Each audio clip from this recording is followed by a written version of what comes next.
ដល់ខែ spring ហើយឥឡូវបាត់ថ្ងៃដល់ខែ spring បាត់ថ្ងៃដល់ចង់ត្រូវបេះចោលណាវិញចេះប្រឡេះវាចោលមានថាហ្នឹងវាមើលវាមែនជាផ្កាប្រឡេះវាចោលចឹងបានវាចេញផ្កាមកបើមិនចឹងវាគិតតែល្អដើមវាអត់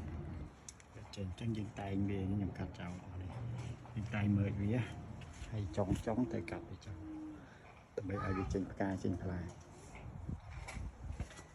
សេចក្ដីអើបើចឹងមានថាមែនផ្កានេះចាំទៅចោលចង់ទុកអាហ្នឹងយើងទុកច្រើនពេកបានចឹងអត់មានបានផ្លែហូបទេនេះសិនចោល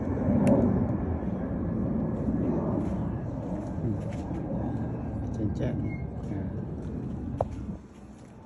អានេះគឺផ្កាវាមិន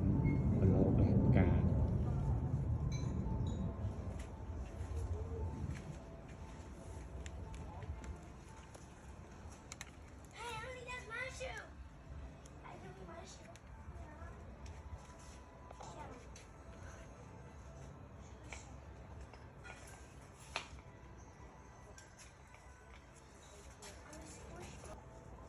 ផ្កានេះផ្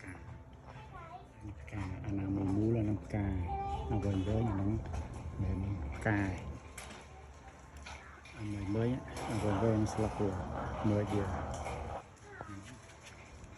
ផ្កាអានឹងផ្កាអានេះមើលមែនអានឹងមើលវា